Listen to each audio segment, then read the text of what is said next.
بسم اللہ الرحمن الرحیم۔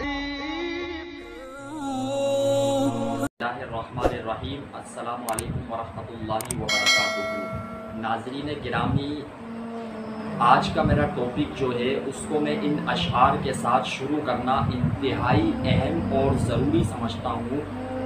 کہہ رہا ہے شور دریا سے سمندر کا سکون، جس کا جتنا ظرف ہے اتنا ہی وہ خاموش ہے۔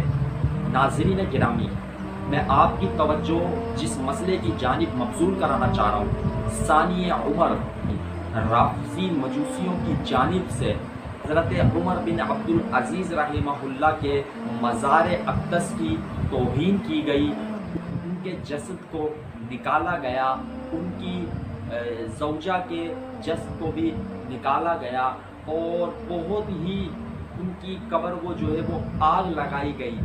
دوستو، اس موقع کے اوپر امت مسلمہ کے حکمرانوں کی خاموشی بہت بڑا سوالیہ نشان ہے۔ وہ کون سی حکمتیں اور مصلحتیں ہیں جو انہیں حق کہنے سے روکے رکھے ہوئے ہیں؟ دوستو، عمر بن عبدالعزیز رحمہ اللہ کا 28 سال کا زمانہ جو وہ خلیفہ رہے، انتہائی قابل مثال ہے موجودہ مسلم حکمرانوں کے لیے۔ انہوں نے احتساب کا جو نظام اپنی حکومت میں قائم کیا، اپنی ذات سے انہوں نے احتساب کو شروع کیا اور پھر اسے پوری اپنی حکومت میں پھیلایا۔ ان کے عدل کی مثالیں اس دور کا کفر بھی دیا کرتا تھا کہ عمر بن عبدالعزیز رحمہ اللہ کا کیسا عدل تھا، ان کا کیا نظام تھا، ان کا کیا کردار تھا۔ انہوں نے خلفائے راشدین حضرت ابو بکر صدیق رضی اللہ تعالیٰ عنہ، عمر فاروق رضی اللہ تعالیٰ عنہ، عثمان غنی رضی اللہ تعالیٰ عنہ اور حضرت علی رضی اللہ تعالیٰ عنہ کے ادوار کی مثالیں قائم کر کے دکھائی ہیں، اور یہی وہ خلیفہ تھے جن کا دور مثالی تھا۔ اس میں ان کی قبر اطہر کی توہین ہونا، نوجوانوں میں یہ بات تو آج ہر زبان پر ہے، ارطغرل ارطغرل ارطغرل۔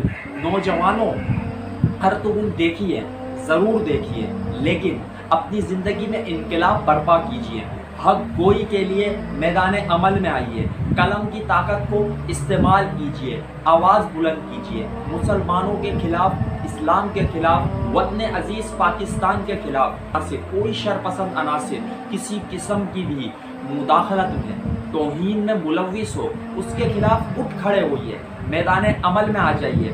مسلم حکمرانوں سے کہوں گا، ارطغرل کہہ لینا بڑا آسان ہے، آپ ہمیں پلاسٹک کے ارطغرل نظر آ رہے ہیں، آپ بولتے نہیں ہیں، آپ کچھ کرنے کی طاقت صلاحیت رکھتے ضرور ہوں لیکن کرتے نہیں ہیں۔ اکثریتی تعداد میں مسلمان اس وقت دنیا میں موجود ہیں، لیکن بے بسی کے اندر بھی مسلمان اکثریت میں ہیں، مظلومیت کے اندر بھی مسلمان اکثریت میں ہیں، ظلم و تشدد بربریت برداشت کرنے میں بھی مسلمان اول نمبر پر ہیں۔ مسلم حکمران موجود ہیں، مسلم ریاستیں موجود ہیں، ساری چیزوں کے ہوتے ہوئے آج مسلمان مظلوم ہیں۔ کس انداز میں عمر بن عبدالعزیز رحمہ اللہ کے مزار کی توہین کی گئی، اس قبر انور پہ تھوکا گیا، پھر ان کے جسد خاکیوں کو نکالا گیا، قبر کو آگ لگائی گئی۔